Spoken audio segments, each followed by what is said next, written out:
this Thanksgiving. Ask your Nana who shot JFK.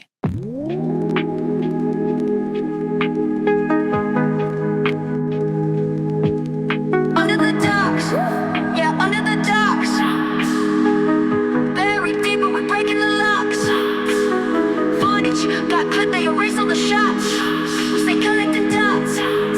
Under the docks, under the docks, yeah, under the docks. Yeah,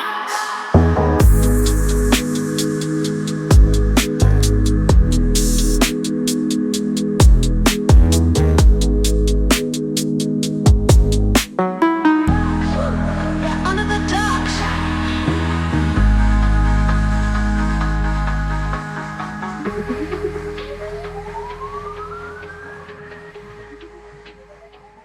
Welcome back Under the Docks with Sean, Chris, and Paranoid American. It is the JFK Palooza. That's our version of Thanksgiving, is that we're just going to load you up on all kinds of extra helpings of JFK assassination facts. It's such a deep and dense topic that you're ready to just drop a log after you've gone through all these. Oh yeah, and don't worry, we have leftovers. So it's there's so much leftovers that like you're gonna be dropping like crazy. Unbuckle now. You're gonna be like digesting these through January. I know I am. So we're gonna start this one off on probably the most massive of the three. We're just gonna go right for the main course, kind of. This is the 3.5 hour JFK to 9/11. Everything is a rich man's trick. The version we watch is from 2014, and this was written and produced by Francis Richard Conolly. So this was the first time that I saw this entire movie start to end without taking any breaks or watching it in clips. I know for a fact that I've seen a couple of clips of it here and there, but it was a long watch. This is not an easy movie to get through. 3.5 hours. But we're gonna break down all the major claims, everything. What did you think of it? It's basically, I've seen it before, so I've seen it a couple times. So it was good. It's so informative, and it's kind of like if Loose Change had a baby with Money Masters, it would kind of get this, but you'd get the first child, so it's not as active and hype. Maybe like it's really informative and well done, but there's some spots of that Money Masters where you're like, get a little, all right, man. Little bit. There's a little bit of shooting from the hip in this too. You could throw like a little zeitgeist twang on it, but yeah, for the most part, this is gonna be probably one of the most comprehensive JFK documentaries that you'll ever see in your lifetime. So let's just get right into some of the claims.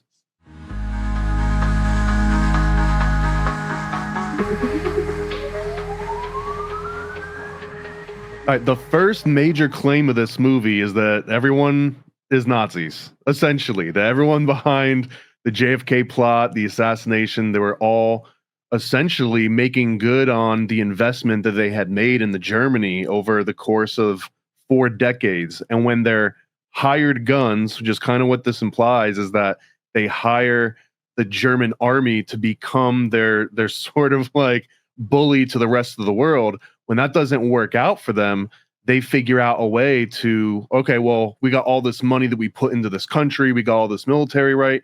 Even though the thug that we hired didn't turn out the way that we expected it to, like he got his ass kicked. How do we get our money back out of this investment? And one of those big things was just through Project Paperclip, through just making like they knew where everything was, they knew where the banks were, they knew what the technology was, the people, the names, because they were the ones funding them, right? And we'll get into the specific names a little bit later, but as you can notice, the title of this was JFK to 9/11, Everything is a Rich Man's Trick. So it spans from basically pre-World War II all the way to 2001.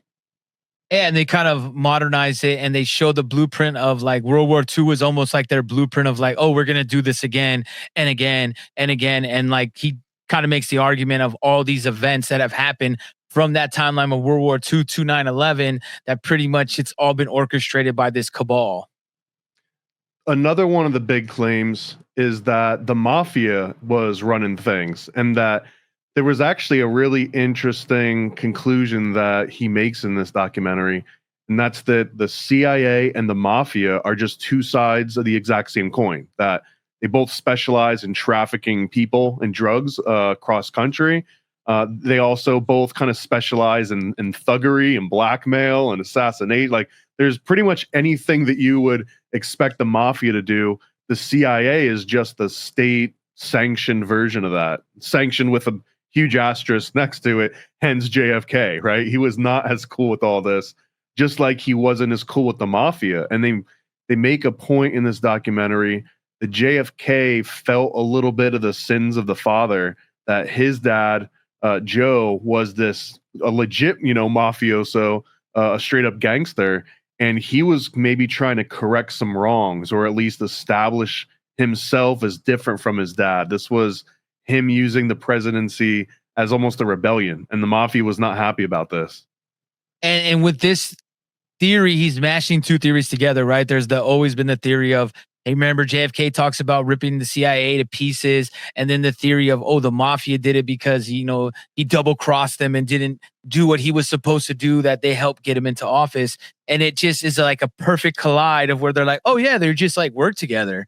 Like, they just hired the mafia to do their dirty work. And it's believable because you're like, well, yeah, like CIA probably wouldn't do it, right? Like specifically an actual CIA agent. And then even later in the film, at some point, they're doing an interview with this woman. I forgot her name, but she's talking about there is no white hats and black hats.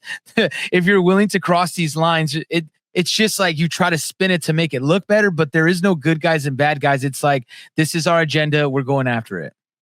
Yeah, this is one of those like unfortunate rules of life until everyone's just generating free energy off of crystals and like kumbaya and all that stuff, right? But like until we get to that point, if you've got a room full of white hats and then one person walks in that room that's willing to do some gray hat or some black hat maneuvers, all the white hats lose. You know what I mean? Like even if they all team up, if that one guy's going for the throat and fighting dirty, then eventually all the white hats succumb to that. So you're in a tough position. Like what happens if you're in the CIA and you're like, I'm never going to break the law. I'm never going to do, anything that would go outside of, like sometimes they got to do some bad things in order to get in, even if they get in too deep. And I'll use an analogy my brother came up with. We were talking about when people were talking about cops and they're like, hey, one bad apple doesn't ruin the bunch. My brother's like, if there's a rotten apple in that bag, like I'm not going to get that bag. Right. You don't want like even one bad apple. It does ruin the bunch. Yes, we're not saying it ruins every apple on the planet, but it definitely ruins the ones that it's in the bag with. So there was a couple other observations that he made when he was talking about the mafia and the CIA here, which is kind of like, I'm grouping this as a claim that the mafia and the CIA are kind of the same entity. They just operate on different sides of the law depending on what you need to have happen. So one of those is that, again, both of them are trafficking money and people and drugs or anything. But what the mafia realized was that the authorities were starstruck by celebrities. So they start moving into Hollywood and they realize that if you got these rich Hollywood stars that can just jump on a private jet and fly around, and they kind of don't have to go through customs and security the same way that all the normies do, right? And sometimes they don't even check him at all, because what are you going to check, Frank Sinatra, and he's going to kind of, not know he doesn't like you. You don't want Frank Sinatra to not like you. He's like your biggest, you want to be the biggest fan. So one of those aspects is, well, let's just use celebrities to traffic drugs and money and people and whatever. And the CIA kind of like realizes that too, I think, at a certain point.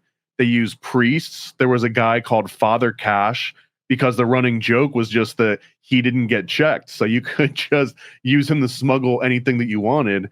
And then finally, politicians were the easiest to corrupt out of anybody, because they're kind of like starstruck themselves, right? They're the low man on the totem pole, but they also have all this extra power. So maybe they don't get checked and they can arrive on a private jet in the middle of the night and no one's asking a lot of questions because of how high up they are. So all of these reasons make them really suitable for not just blackmail, but just being pawns in this big game. And then the CIA on the other side, they kind of take that a step higher, because they can get away with things legally that the mafia and these celebrities and these corrupt politicians could never get away with, because they own the planes and they can make sure that their clearance is higher than anyone that might have authority to check them. And that whenever the war ended, World War II, we just went and scooped up all of our MVPs from like the fantasy football of Project Paperclip. We just grabbed all the different scientists, and those are now also in the fold. So now you got these high level criminals that have seen some pretty horrendous experiments also on the payroll and employment of the CIA. So mafia, CIA, they kind of turn into this one amorphous blob in the context of this documentary. And to go back to like the Hollywood and politician stars, like that's part of the reason they play off that is to play off of like they also like to be stars. You know what I mean? They like people to think of them and they have this like ego. And I think it just plays into that part. And the connection of the mafia and the CIA is pretty. He does pretty well job of like naming names, right? He's not just like, well, there's this guy. Like he goes through a list. Like we talked about before this, you could literally put 60 claims, 100 claims on this easily, but then it would be like a 5-hour criticism of a documentary that's 3 hours. So like that would be just too much, but he connects it very well with actually dropping names. Speaking of, let's get to number 3 out of my list here, out of like the 100 that it could have been. The third one, which I think is one of the most interesting, is that there were at least 8 shooters taking multiple shots. And I mean, I've been down a million different JFK rabbit holes, and I feel like even if you watch this particular documentary 5 times over the course of your life, that 6th time you watch it, you're gonna be like, oh, I never knew that. And it's like, well, you knew it for a brief moment in time whenever you last saw this or something like it. So this was one that I was like, damn, I always forget that we're not just talking about Lee Harvey Oswald was framed, but that there was at least like, he says 8 shooters. I'm going to say multiple. There were multiple shooters that seem to be completely proven at this point, but just never challenged in court. It's never really been brought up again. So the 8 different shooters, the main ones were, you had like 3 from the front, you had 3 from the back, you had a few on like the grassy knoll. So there was no way that JFK was going to make it all the way through this motorcade alive, which is kind of crazy because also what he proposes that out of these 8+ shooters, it was the last dude that finally got the shot because everyone else miffed. Everyone else screwed up their shot and didn't get JFK exactly where they needed to. So it all came down to like this one guy at the end in the storm drain, I think. Yeah, right, in the storm drain. Then they prove. I think they did a good job of going through the film as well of like the shooting. The one thing that I forgot about too is like that to me is another like key piece of the evidence is the bullet hole through the windshield. Right? Like you're like, oh, what the hell? Like that throws everything. I forgot about that one until I rewatched it. And then not only 8 shooters, but 16 shots. You know what I mean? Each person took 2 shots or give or take, right? We don't know exactly how that went down, but they're claiming 16 shots and he goes through frame by frame, like the different shots. And you see kind of like, you can see it. Like, is it perfect evidence? Like I get someone could debate it, but like it's done very well to like, it looks logical. The other claim that comes up in this movie is that JD Tibbets, he's the cop that apparently got shot by Oswald when he went and found Oswald in the theater. I'm not going to get into the whole details of the situation, but he gets shot, and he claims in this documentary that Tibbets was specifically killed to be used as a body double, and that Tibbets' friends and coworkers used to call him JFK because of how much he resembled JFK. So one of the questions is that he kind of poses and then answers himself in this documentary. Why does JD Tibbets die? Why is just this random cop, a part of this? And it's specifically for that reason, because they had butchered the 16 shots, according to this documentary, these 16 different shots.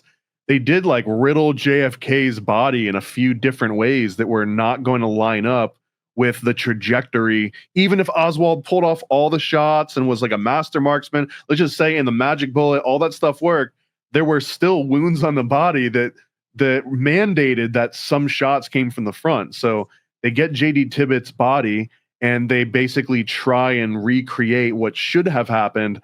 And then they even screw that part up. So it's like a Mr. Magoo of the CIA here, where everyone in charge at a certain point like fails upward somehow because no one really goes to jail over any of this, right? Like literally nobody went to maybe Jack Ruby if you want to extend that. Well, hey, that's a good idea, man. Now you got me. We should start a series where it's just a comedy of the CIA and mafia. Like, oh yeah, we're gonna assassinate JFK. You know, you could just make it into a comedy of the oops. Keystone Cops, yeah. So that one's is kind of wild that JD Tibbets was this body double. And then here's a bonus claim that kind of comes at the very end of the documentary, which I was not expecting. And I had to Google this. I don't even know if it's an actual term, but he was talking about something called the Pink Triangle and Cherry Marines. And man, I've seen lots of JFK documentaries, and a lot of them will eventually go into how Lee Harvey Oswald was an assassin trained by the CIA. He was just some CIA agent. Well, in this documentary, the writer claims that Lee Harvey Oswald was sort of like a male prostitute for all these high-ranking military guys, and that was he basically slept his way. He got sexed into the club instead of beat in. That was kind of the implication, and that it's a practice that the Germans use, and it goes all the way back to Greece. And he describes it as like a zoo where everyone just gets drunk and like goes wild. And apparently he's used in these honeypot schemes. This one, I have to say, it went like a little bit beyond where I needed to hear about, because there wasn't a lot of proof. This was just like, yeah, maybe this guy just really thought Lee Harvey Oswald was hot or something.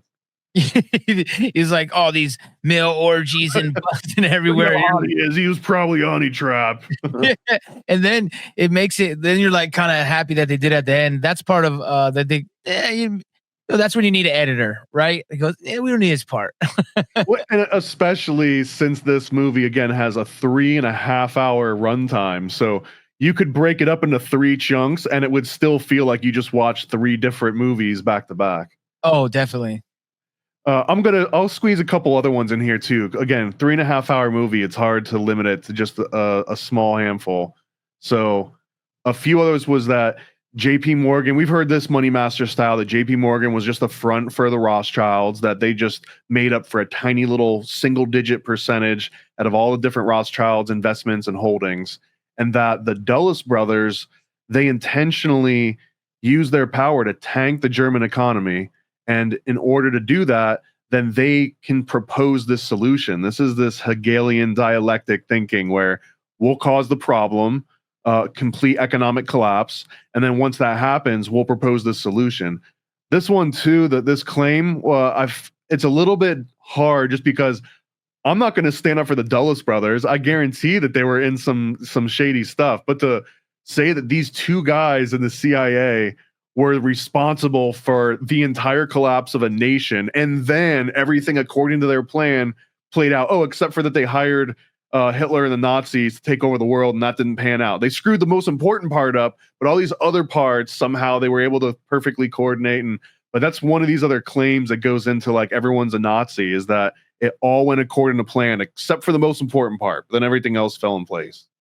Yeah, and they also making part of the everyone's a Nazi general, Ford, giving them like, vehicles and a lot of stuff you could see, like a lot of it, I base it off of like my perspective comes like where they're like, yeah, of course, why would someone not sell weapons to both sides when you can like whoever wins, who cares? You win because you're getting paid from both people. But yeah, then he gets into more of the plot, and he focuses a lot around Prescott Bush, Prescott Bush being like a big contributor to a lot of this too, and like makes the connections.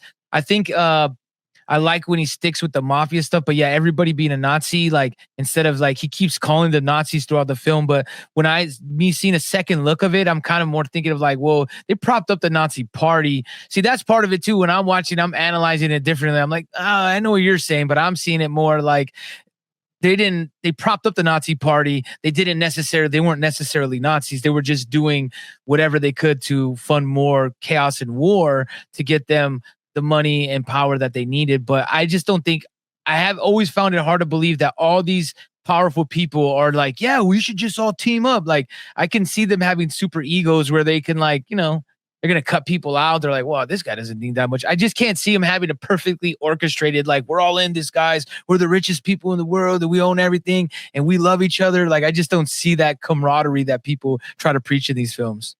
Well, part of the name of this movie and the fact that it's 3.5 hours, that everything is a rich man's trick. This is one of those holistic, grand, unified conspiracy theories where the person putting this out, the director, he's trying to stitch everything together. Like if you gave this guy a long enough timeline in Adobe Premiere, right? He'd be getting into zeitgeist and ancient, grimoires and like Babylonians. He doesn't get quite that far, but he does start to just weave the biggest freaking quilt that he can get his hands around. So without getting into too much of the detail, aside from everything we just mentioned, then he also will bring up Skull and Bones and Freemasons. He shows OTO rituals. He starts talking about satanic cults and satanic rituals, and then sort of tying all that together. So like the way that he describes it is like, okay, well, Satanists and OTO and Freemasons and, Opus Dei, perhaps they're all kind of just Satanists and they're all working with the CIA. And that means that they're all mafiosos. And so at a certain point, just everyone that is a satanic Freemason, like CIA agent, according to this kind of a logic. But then he also goes into how the British monarchs are all also Nazis and Germans. And this one, I was kind of like rolling my eyes, but then he starts showing photos and quotes and articles. And then I started doing my own research, and I was like, oh, wow, this is actually something that I wasn't as familiar with. I mean, I know that this name had come up, right? The Saxe-Coburg-Gotha, which is the real last name of the current British monarchy. Queen Elizabeth and Charles and like all those dudes, they're all German. And not only are they German, but they specifically picked the last name Windsor because it sounded English. I'm not even making that up. This isn't even hyperbole. That in 1917, they decided to change their last name just because of all the implications of the First World War. So, like, this family also gets tied into everything's a rich man trick, and that, look, more Germans everywhere you hide, or every door that you look behind, there's going to be some sort of Nazi Germans behind that. And in this case, it's actually true. That one's kind of wild.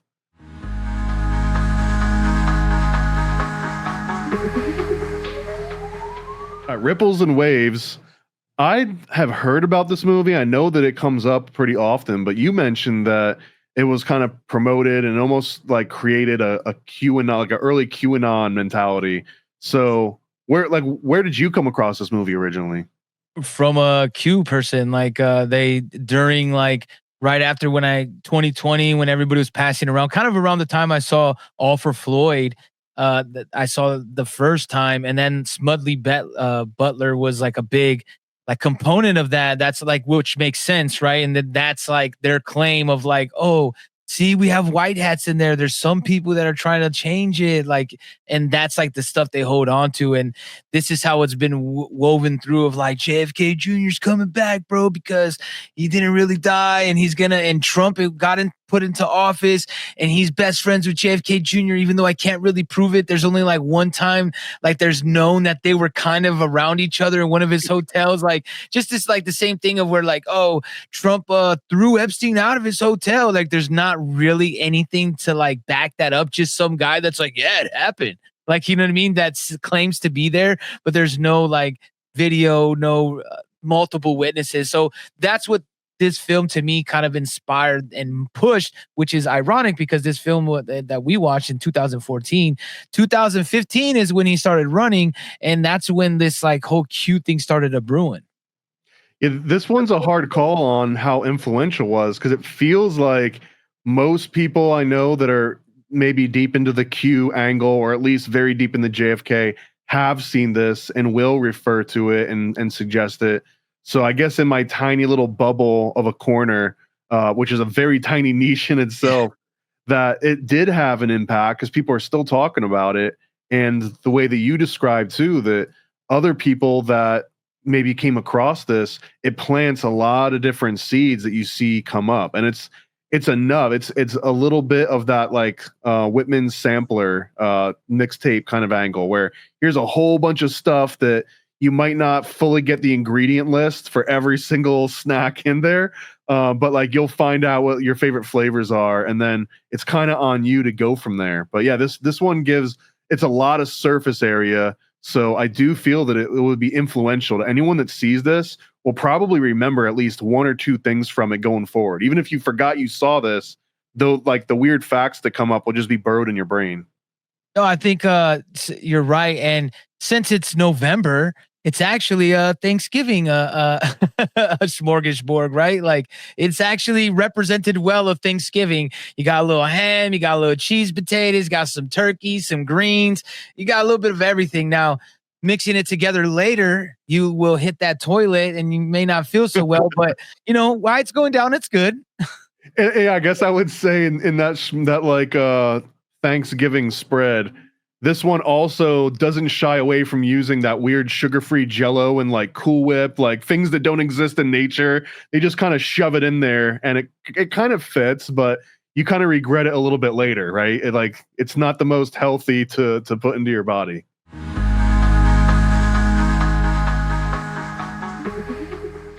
All right, hidden treasures, overboard moments. Let me hear what your hidden treasures were. What were like the best parts of this 3.5 hour documentary? Well, I highlighted one specifically because I forgot about it. It's that they put Mao Zedong in I'm probably saying his name wrong. Dong is probably not how to say it, but Mao, they put him in place to run China, which is a lot of known facts of that, but for us the cigarette trade. Like specifically because they're like, oh, we could sell more cigarettes there. I just like that little fun fact. It's like a tidbit of where you're like, yeah, like the only reason they put them in place is not to like rule the world. They want to sell more cigarettes, and I'm like, yeah, that makes sense actually.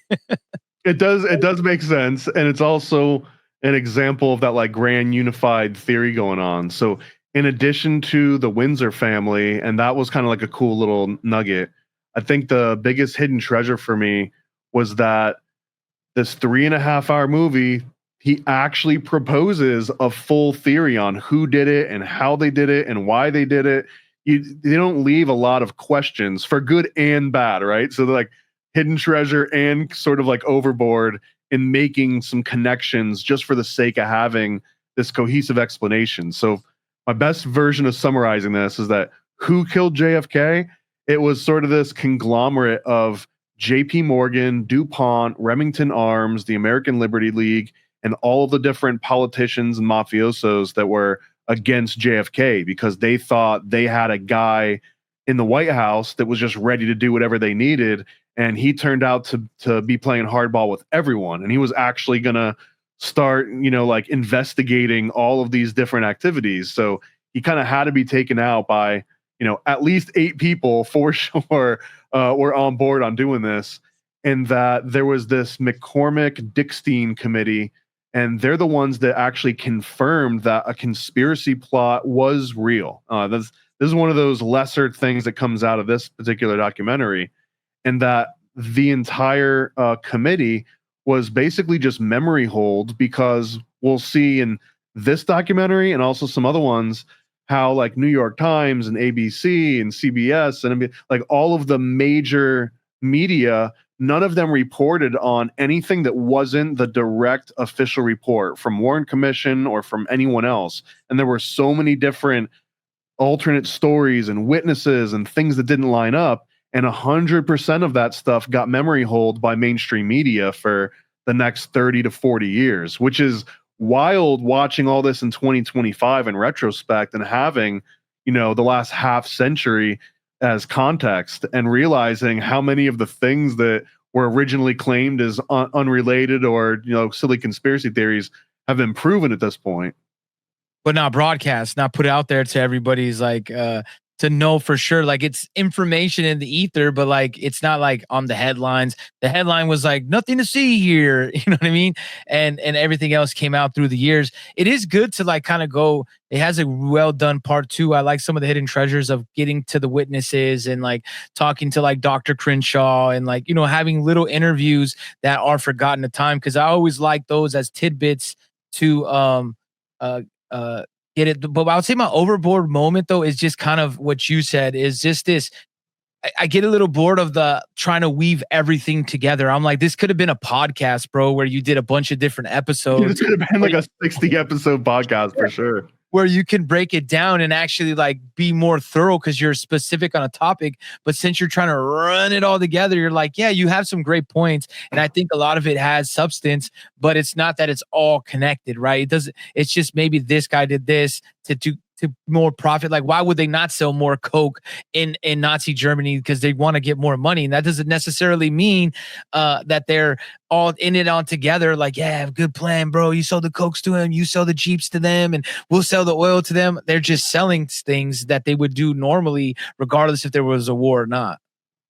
Yeah, I think it's important too that regardless of who planned to do what, like what happened actually still happened, and the Yes. people involved are still the people involved. So what this movie, this documentary, maybe goes overboard with too much is drawing the connections and being like, I know that this guy and this guy did this for this reason. Like you don't know that. Almost Yeah. no one will even know any of that. But it doesn't change the fact that those two guys were absolutely involved in some capacity. And I guess to sneak in the other biggest nugget in here was this guy named Smedley Butler. He was like one of the most decorated generals or military people in the armed forces, and he was approached by this cabal of J.P. Morgan and DuPont and all these guys, and he played along. He was like, yeah, I'll do it. Yeah, we'll take out the president, and he just took really good notes, and then eventually he got a meeting with FDR and told FDR about all this that had happened. And one of the things that he was telling him was that this is in 1933.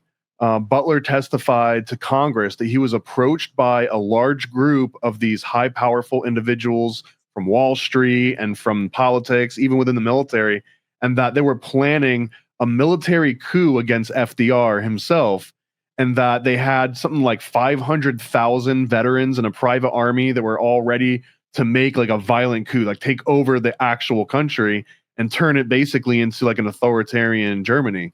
And FDR, and this is the craziest part, is that this is pretty much confirmed. There's no disputing that this happened and that this guy had all the credibility in the world for this to have come out. No one was really lying about this. This wasn't to sell papers or anything because no one was reporting on this. Hence the reason why you might not have heard about this before. And FDR didn't do anything about it because the government was already in a major recession, and he was afraid that if he started a war or accused these leaders of the biggest banks in the country, then it would just completely destroy the American economy, that we would never recover from it. So he kind of gives this the fact that they were going to take him out violently in a coup, he gives it a pass for the sake of the country. Or at least that's how it's kind of pitched in this movie. That is beyond mind-blowing. And I went and did my research on Smedley Butler, and all of this stuff checks out. He was not claimed to have been some weird conspiracy theorist. No, not at all. And they even have like his like state, like his little how you will, like at the podium moment when he's kind of telling the whole story of it. His they have the interview of that. They have his books. He's written a lot of stuff. He's actually pretty popular. That's probably one of the great. It's funny because it also proves and disproves because some of the stuff he has, because that's the best material is with the Smedley Butler, which is everything is accurate. But then to be like, oh, then why did it switch with now we doing this because we hate Kennedy, instead of just sticking with the plot of like, oh, they want this. That's where you could see he changes with conspiracy. He tries to wove it together and saying like, hey, they wanted to just take over the country, instead of like, no, they wanted payback from JFK. Like, you know what I'm saying? So it's like disproves and proves like both things at the same time, where it shows that, yes, it's correct that there was these cabals trying to maybe start an authoritarian government, which I would argue that they may have been successful with that. Some could argue, but not that the JFK thing was just like another part of it, not just that it was just targeting him specifically for him being in the mafia and against the CIA. The phrase that the kids are using now, but like, you're doing too much, man. That was actually first said to the guy making this documentary. That was the first time anyone said that. Someone was like, you're doing too much, man. And I think, yeah, you can see that because, again, this one also feels like he's using JFK assassination as an example of this grand unification conspiracy theory, as opposed to this being specifically just about JFK. Even though a majority of it is, he kind of goes way before JFK and way after JFK. I mean, we get into like loose change stuff, but JFK is kind of like takes up a meat of all this. Um, as for the overboard moments, there are quite a few because just a game of numbers, 3.5 hours, you're gonna find some claims that you're like, wait, what? So, what were yours? Is there anything that you noted that came out in this? Just mainly like the whole like I like it and I don't like it because it has this is the JD tippet like because they saying like they had to take his body, they switched out the body, so it like confused me of where I think it's overboard is because I'm like, okay, if they just wanted to assassinate JFK and I get they botched it and everything, but why are they hiding his body? And then they're like, then we botched the autopsy, and I'm like, how do you know this extensive without showing an interview? Like he has like some of the doctor, both the Crenshaw doctors, where the woman and the man like talking about like the bullet hole in the windshield, and then like some of the things they experienced. But then he's like, they transferred the body, and like it's speculation at that point where you're like, well, we don't know. And then LBJ was grinning right here. They knew that they were winking at each other, that they knew it was going down.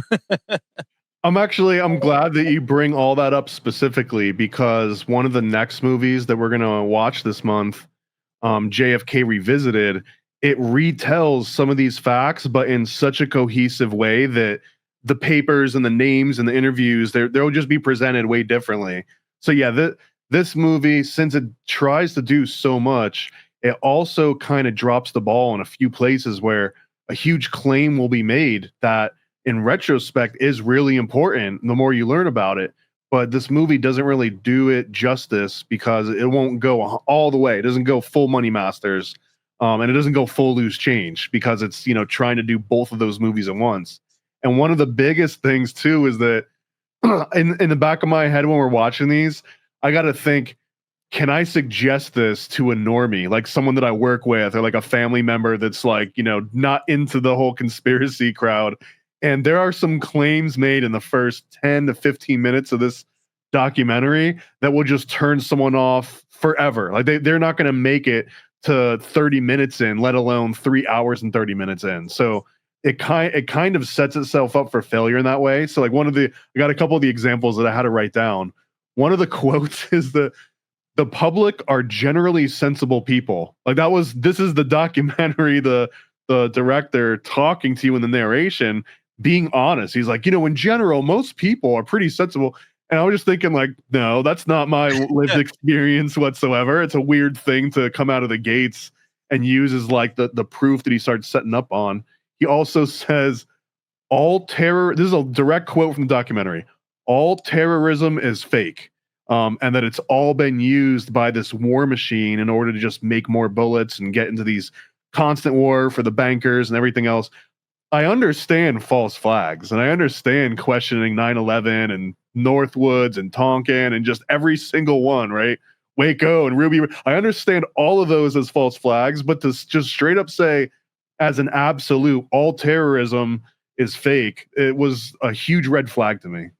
Yeah, I don't like that in general. It's that everything's fake and gay, right? Like then you don't actually get to explore into what had happened. Like that's when even in 9/11, I think this film is what kind of pushed people into a lot of these extreme, like, oh, 9/11 was just the digital planes. It was like, holograms, and it changed like the narrative on a lot of people. And I know that this film, from people I know, can't say I'm generalizing, but a lot of Q people are like into this kind of film, and where it just woves everything together and just throws so much information at you like that. People be like, yeah, that's crazy. Yeah, we are really good people. And you're like, no, bro, dude, see a lot. I go to the store and I'm pissed off that someone is just super rude. You know what I mean? Like there's a lot of rude people. So I don't like that statement either. And then there was one other example of how wide they're casting this net in this documentary. He makes a claim that the Catholics and the Protestants, like historically, were pitted against each other as a method to divide and conquer by these elites. Which now it's like, okay, so you're just saying the entire history of Protestantism and, you know, Catholicism were just tools by these elites, and ththey've been running the show.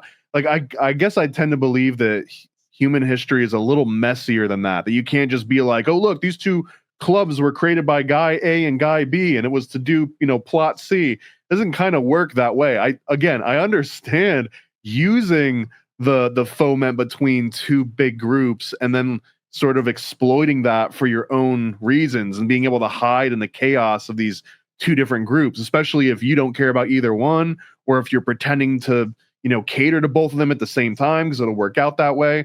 But to just straight up claim that entire world religions were created specifically by someone in power to like pass on to their kids and keep everyone, I feel that when you speak in that many absolutes, you lose a lot of people. And when it's about something so incredibly controversial, like the JFK assassination or 9/11 or World War II or World War I, or like everything in the last century, that you have to be very specific with your words and you have to back them up. And this documentary, it just kind of falls short a lot. It gave me like Weatherman 3 vibes a little bit. It gets a little bit of like Q vibes in terms of how far they're willing to take it. All right, it's that time. Sink or swim. Where are you at? I'm gonna say sink because I'm kind of getting more into this like critical mindset of how we're watching these documentaries, and to me, this kind of film is detrimental to like telling truth and getting actual information out there because you throw so much things out there. There is great material. I'm not saying don't watch it. There, it's a little slow at first too. Like you got to get through it. The narrator is like the way he talks. He's a little goofy, like not that kind of goofy, but like this like slow talker. You get through it, but all these claims, like as you were talking earlier about like these false flags, like they're all fake. Like you know that like what happens in most of these false flag events is like, oh, I see something that's already happening grassroots naturally and we're going to take advantage of it. But them to be like, yeah, there's some guys in a room that they're like, yeah, in 30 years from now I think we're going to go and throw some planes at towers, and then another 20 years after that we're going to make this man-made virus, and you know what I'm saying, like where they're making everything's fake and stewed up with these super uber duper elites that nobody knows about, that these family and bloodlines, which I know exist. So it's like it muddies the water, so that people that are actually trying to like, hey, this is what history says, they're making so many claims that they're like doubling down on, like, this is it. I figured out why the world's corrupt. It's me. Look at me. I figured it all. It's here's the thread that you unwove it. This is how you get the cues and you get these people that are misled and not actually looking for actual facts. So it's a sink for me. I think I agree with 100% of what you just said. And in spite of all that, I'm going to give this one a swim, which is, it's weird because it's not an easy watch. It's not even necessarily factual the way that I want it to be. It tries to do way too much, but it had so many nuggets of like things that I went and looked up and I was like, oh wow, this part really is real. So it's not something that I would recommend to a normie. I'm not going to recommend like my normie friends or coworkers or family watch this one because it's just too much in an investment. And as I'm watching it, I know what I don't disagree with and like what is discerning, right? But I feel like if I were to recommend this to someone else, they don't know that I know that some of this is crazy and that I don't really believe all of it. Whereas there are some other documentaries that we'll get into, and ones that we've already seen, like Loose Change is a great example where even the claims that it's making will, isolate you. Like you can get ostracized for believing those things, but it is so impeccable in the way that it's set up. And at no point in Loose Change are they like, oh, and by the way, this is all being done by this satanic cabal that we can link back to the 1200s. And, like it gets like way off course. And Loose Change doesn't do that. It remains so freaking focused. I feel that there is maybe even like a 2-hour documentary hidden somewhere in the core of this Everything's a Rich Man's Trick that could be buttoned up and tightened and remove all this extraneous stuff, and it would make this like phenomenal. But overall, it does so many of the things that I want a documentary to do. Teach me some new stuff, get into like weird territory, and I'm kind of like, I respect going out on a limb and making these connections and doing this grand, because the fact that I realized, oh, you're trying to grand unification this thing. Like, of course you're gonna have to paint and fill a couple little gaps that aren't there, because that's the whole premise of your thing. Like, I disagree with the premise in general that that small of a group has had this much calculated design, and the only things that go wrong are like these few things, like the JFK assassination. Oh, just one little thing went wrong, right? We almost had it. Yeah. Oh, and like the World War II, like, oh, we almost had it just by the skin of my teeth, right? But yeah, and I still think that this is a swim.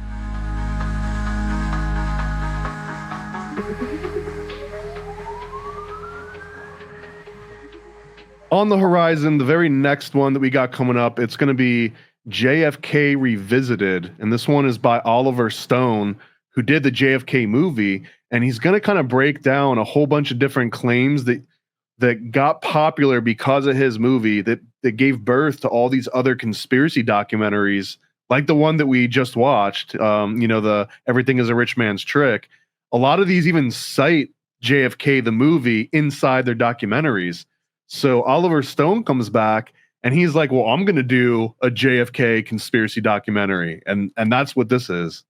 Well, I'm excited to see it because I haven't seen this one specifically. So it's going to be fun for me to like get, it's always nice when you haven't seen it yet. And I like Oliver Stone's. I've seen a couple of his other documentaries. So I think it should be interesting.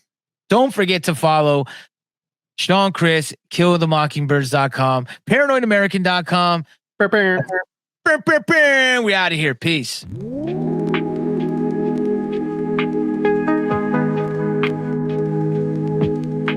the docks, yeah, under the docks. Buried deep, but we're breaking the locks. Footage got clipped, they erase all the shots. We stay connected dots.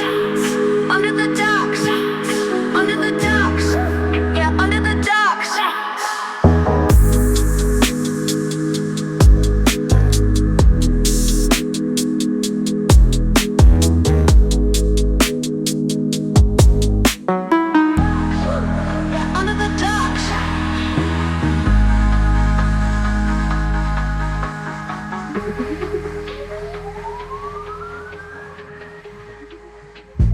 Ready for a cosmic conspiracy about Stanley Kubrick, moon landings, and the CIA?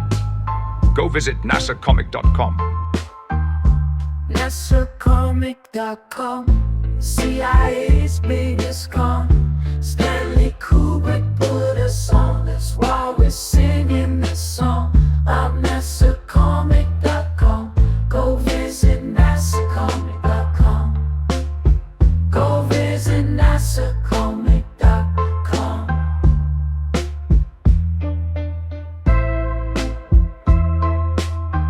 Yeah, go visit nasacomic.com. Oh, nasacomic.com, CIA's biggest con. Stanley Kubrick put us on, that's why we're singing this song. I'm nasacomic.com. Go visit nasacomic.com. Go visit nasacomic.com.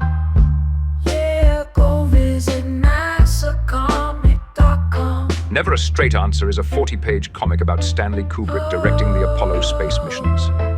Yeah, go visit nasacomic.com. This is the perfect read for comic, Kubrick, or conspiracy fans of all ages. For more details, visit nasacomic.com. Paranoid. Yo. I scribble my life away, driven to write the page. Will it enlighten your brain? Give you the flight, my plane. Paper the highs ablaze. Somewhat of an amazing feel when it's real to real. You will engage it. Your favorite, of course, the Lord. sort of an arrangement. I gave you the proper results to hit the pavement. If they get emotional, hey, maybe your language, a game, how they playing it well without Lakers. Evade them, whatever the cost, they are the shapeshift. Snakes get decapitated, met is the apex. Execution of flame you out, nuclear bomb distributed at war, rather gruesome for eyes to see. Max them out, then I light my trees. Blow it off in the face, you're despising me for what though? Calculated and rather cutthroat. Paranoid American must be all the blunt smoke for real. Lord, give me a day away, vacate. They wait around to hate whatever they say. Man, it's not in the least bit. We get heavy rotate when a beat hits, so thank us, you're welcome. Fuck the niggas for real, you're welcome. They ain't never had a deal, you're welcome. Man, they lacking appeal, you're welcome. Yet they doing it still, you're welcome.